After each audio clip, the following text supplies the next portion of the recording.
Combien de mitzvot on accomplit quelqu'un qui va au travail?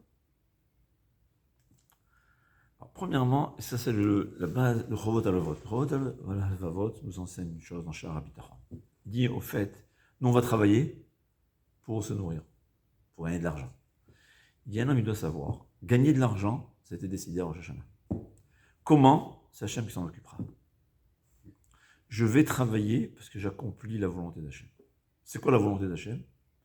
Si Adam Arishon n'avait pas fauté, ça aurait été très facile pour la Gemara. On aurait planté une fois par quelques années. Mais comme on a fauté, c'est difficile. Mais la volonté d'Hachem, il est Ovda ou les Shamra. Akadosh Baruch Hu, il a créé un monde. Et il veut que ce monde prospère, croît, avance, se développe. Hachem, il veut. Ouais. Malchuta de Arak, Malchuta de Rekia. La Gemara dit, elle nous dit, tu veux savoir comment ça fonctionne en haut? Regarde comment Hachem, il a créé la nature en bas.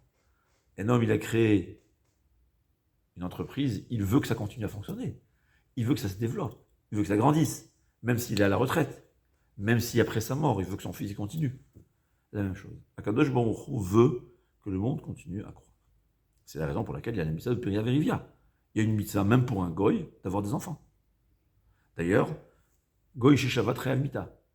Un non-juif n'a pas le droit de garder Shabbat. Pourquoi? Il y a plusieurs explications. Mais selon certains Rishonim, parce qu'il doit travailler. Il doit continuer. On a un devoir, c'est pas seulement l'égoïsme, nous on a le Shabbat, mais on a un devoir de faire croître, de développer ce monde. Donc chaque travail au fait qu'on fait, ça développe, ça avance. Il n'existe personne qui, son travail ne fait pas avancer le monde. Ouais. Il dit le vote. Un homme, il doit travailler, c'est ça son intention. Je m'en vais accomplir la volonté d'Hachem de faire développer la planète. Par là, ça, comme dit Chovot Halevot, parfois là où j'ai investi, j'ai perdu, là où j'ai pas investi, j'ai gagné. Une fois que j'aurai fait mon rôle, Akadosh Baruch Hu fera le sien, qui est me donner ce qui a été décidé pour moi à Rosh Hashanah. Donc c'est la première mitzvah. On va dire ça, développer le monde d'Hachem. La deuxième mitzvah, c'est un niveau au-dessus de ça. La Gemara Maseret Avodah Zarah dit que l'Atid Lavo, quand le Mashiach viendra, toutes les nations du monde viendront et diront, nous aussi on a mérite de la Torah.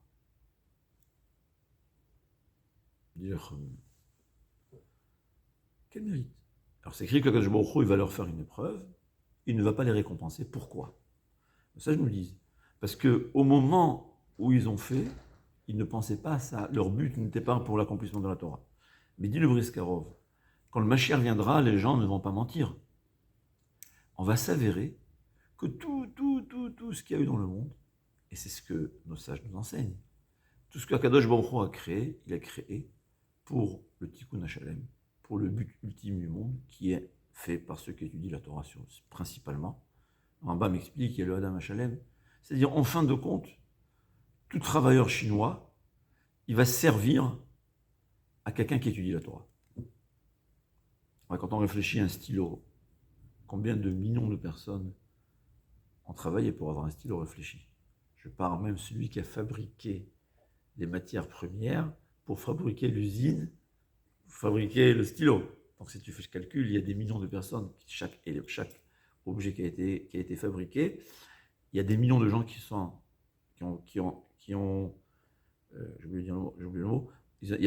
ont participé à cette fabrication. Tous, en réalité, ils ont un mérite de la Torah.